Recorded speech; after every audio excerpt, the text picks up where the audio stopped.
आपका बहुत बहुत धन्यवाद महोदय। और आप सभी लोगों ने हम पर आशीष बनाया, उसके लिए हम आप सभी के आभारी हैं। एक बार पुनः मैं शिल्पा भावना आप सभी को प्रणाम करती हूँ।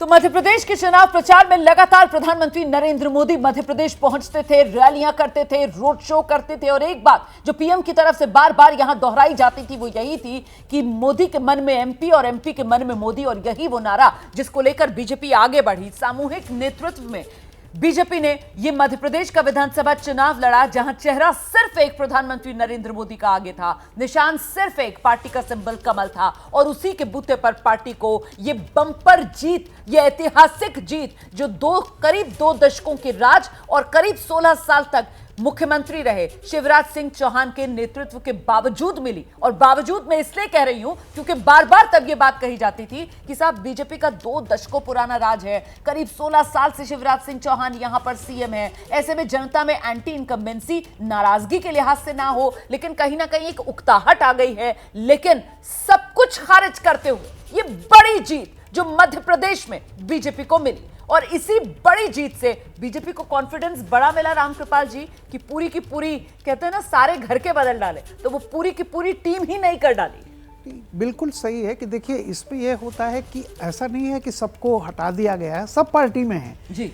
होता क्या है कि जब पार्टी चलती है तो उसमें कौन आगे चलेगा, कौन उस लायक है, कौन लक्ष्य जो है, जैसा मैंने कहा कि लक्ष्य देखिए 2047 में विकसित भारत बनाना है।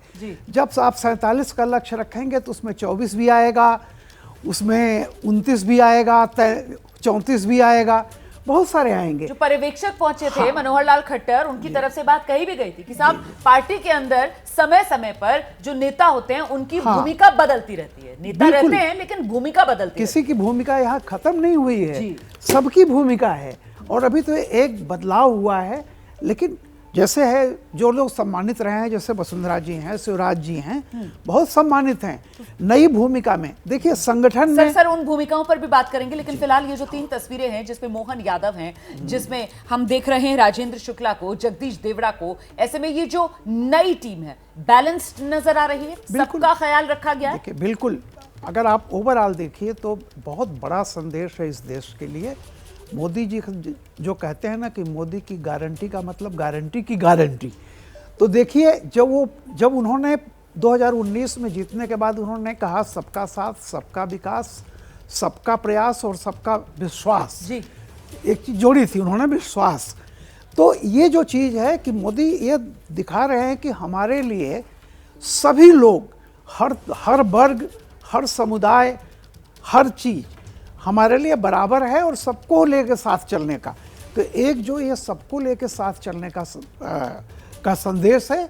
और दूसरी बात क्या है कि देखिए जितनी बड़ी, जैसे आप कह रही हैं, हम सब लोग मीडिया में बहुत लोग नहीं मानते थे कि नहीं ऐसा होगा, तो अप्रत्याशित, मैं ऐसे कहूँ मेरे लिए तो अप्रत्याशित नहीं था जी, लेकिन अमूमन पूरी मीडिया में देख लीजिए, बिल्कुल लोग आरोप लगाते हैं कि कई लोग कहते हैं गोदी मीडिया। ये मैं कहता हूं कि मीडिया ने किसी ने भी, चाहे वो ऐसी बड़ी जीत की किसी ने कल्पना नहीं की थी, किसी ने अनुमान नहीं लगाया था। किसी ने अनुमान नहीं लगाया था। ये लोकतंत्र की खूबसूरती है और ये जनादेश है, और ये जनादेश जो है वो सिर माथे पर है। और इसी बड़े जनादेश के बूते पर बीजेपी ने ये बड़ा बदलाव कर डाला है कि ये नई टीम मध्य प्रदेश में बीजेपी की, जहां मुख्यमंत्री Mohan Yadav, deputy CM Jagdish Devda, deputy CM Rajendra Shukla.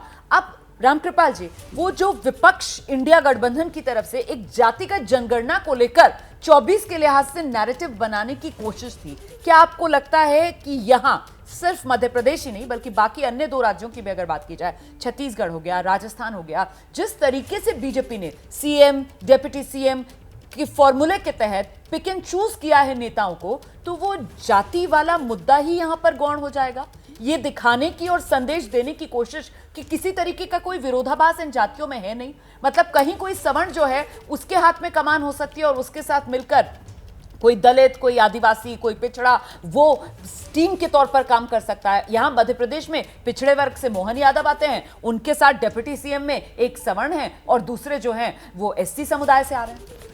देखिए रोमाना जी, मैं हमेशा एक बात को कहता हूं कि कोई भी सरकार या कोई भी व्यक्ति, पहली बात तो यह है कि उसका अपना नीतियां बहुत स्पष्ट होनी चाहिए, और नीतियों के बाद उसने काम धरातल पर क्या किया है वो बहुत साफ होना चाहिए। और तीसरी बात यह है कि लीडरशिप में एक भरोसा हो कि इसकी नीतियां साफ हैं और ये ज़मीन पर काम भी करता है, इसलिए आगे के लिए उसमें भरोसा बढ़ता है जी। और जब ये तीनों चीज़ें होती हैं तो फिर एंटी इनकम्बेंसी इस तरह की चीज़ नहीं होती। जनता सिर्फ इसलिए नहीं रिपीट करती है, वो किसी को बदलती है कि बदलाव के लिए बदलाव नहीं, वो जब उसको लगेगा कि इससे बेहतर कोई विकल्प है तो निश्चित रूप से बदलाव करेगी। लेकिन जैसा आपने कहा कि अगर आप पिछला देख लें 2014 के बाद से उत्तर प्रदेश में सीटों, जितनी सीटें मिली थी वो स्ट्राइक रेट 80% से ऊपर है। किसी भी जातीय समीकरण से यह संभव नहीं है जब तक कि हर जाति, हर वर्ग, हर धर्म के लोगों ने वोट नहीं दिया हो।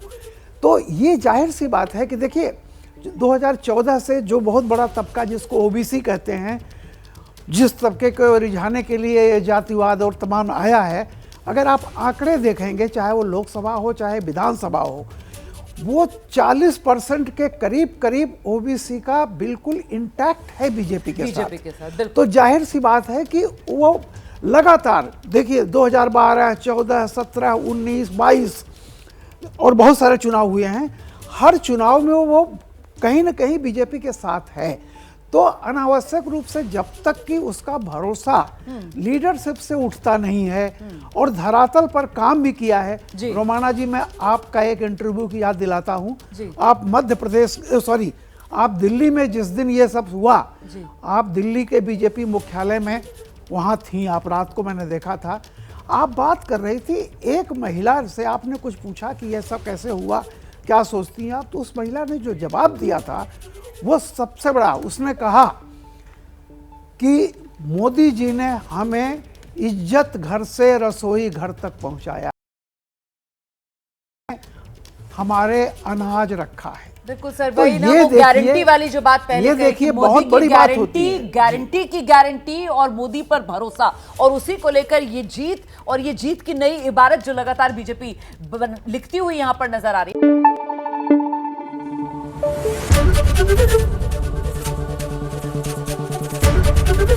एबीपी न्यूज आपको रखे आगे।